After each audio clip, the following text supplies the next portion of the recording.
हिंगोली येथे शिक्षकांचा भीक मागो आंदोलन। महामार्गावरील खड्ड्यांमुळे अपघात टाळण्यासाठी शिक्षक प्रशांत लोखंडे यांनी हिंगोलीत भीक मागो आंदोलन सुरू केले। शिर्डी साईबाबा संस्थान इंग्लंड वर्ल्ड रेकॉर्ड मध्ये नोंद। धार्मिक व सामाजिक कार्यासाठी शिर्डी साईबाबा संस्थानाला ग्लोबल बुक ऑफ एक्सलन्स मध्ये जागतिक गौरव मिळाला। बारामतीतील वैद्यकीय विद्यार्थिनीचा दुर्दैवी मृत्यू। भिगवण रस्त्यावर दुचाकी डिवायडरला धडकून वैद्यकीय शिक्षण घेणाऱ्या तरुणीचा अपघाती मृत्यू। बीड मधील 50 गावांनी मुंबईला पाठवली 5 लाख भाकरी। आझाद मैदानावरील मनोज जरांगे पाटील यांचे उपोषणासाठी 50 गावकऱ्यांनी भाकरी लोणचं ट्रकने मुंबईकडे रवाना केले। सुप्रिया सुळे जरांगे भेटीनंतर आंदोलकांचा राडा। आझाद मैदानावर मराठा आंदोलकांनी खासदार सुप्रिया सुळेला घेरून पाण्याच्या बाटल्या फेकल्या आणि घोषणाबाजी केली। धुळेतील आंतरराज्यीय दरोडेखोर टोळी LCBच्या जाळ्यात सावरकर पुतळा चौकातील 3.5 किलो सोन्याच्या दागिन्यांचा लुटणाऱ्या टोळीचा पर्दाफाश झाला आणि आरोपी उत्तर प्रदेशातून अटक करण्यात आले। टिटवाळ्यात ब्लॅकमेलिंगमुळे तरुणीची आत्महत्या।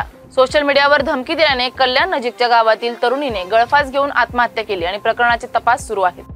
उद्यापासून आमरण उपोषण, पाणीही सोडणार मनोज जरांगे पाटील। सरकारने ठोस निर्णय न घेतल्यास परिस्थिती गंभीर होईल। मराठा आरक्षणाला कोर्टाचा अवरोध। उपोषणावर मनोज जरांगे ठाम। मुंबई हायकोर्ट व सुप्रीम कोर्टाच्या निकालामुळे सरसकट कुणबी आरक्षणाला अडथळा। हरिहर किल्ल्यावर ट्रेकिंग करताना 29 वर्षीय तरुणाचा दुर्दैवी मृत्यू। पावसाळ्यात घसरड्या पायऱ्यांमुळे नाशिक जिल्ह्यातील त्र्यंबकेश्वर तालुक्यात अपघात। जालन्यात 65 किलो चांदीचा गणपती 11 तोळ्यांच्या सोन्याच्या मुकुटासह बसवली गेली असून नवयुवक गणेश मंडळाने 78 वर्षांची परंपरा जोपासत संत तुकाराम वैकुंठाला जातानाचा भव्य देखावा साकार केला। SCO शिखर परिषदेत भाग घेण्यासाठी PM मोदींची चीनच्या तियाजिनमध्ये चीनी राष्ट्राध्यक्ष शी जिनपिंग सोबत महत्त्वपूर्ण द्विपक्षीय बैठक।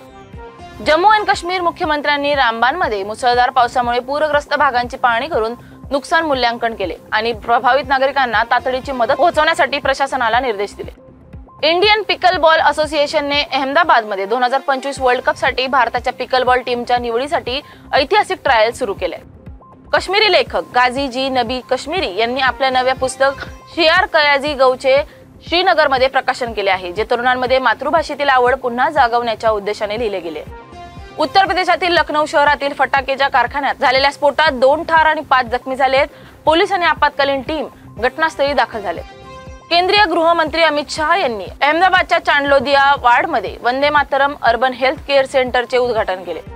यूपीचे मुख्यमंत्री योगी आदित्यनाथ यांनी लखनौच्या गोमती नगर मधील भागीदारी भवन येथे विमुक्त जाती दिन उत्सवात उपस्थित राहिले। भाजप अध्यक्ष JP नड्डा आणि महाराष्ट्राचे मुख्यमंत्री देवेंद्र फडणवीस यांनी मुंबईतील लालबागचा राजा येथे दर्शन घेतले। RBI गव्हर्नर संजय मल्होत्रा यांनी 31 ऑगस्टला मुंबई प्रसिद्ध लालबागचा राजा गणपतीच्या दर्शनासाठी भेट दिली आहे।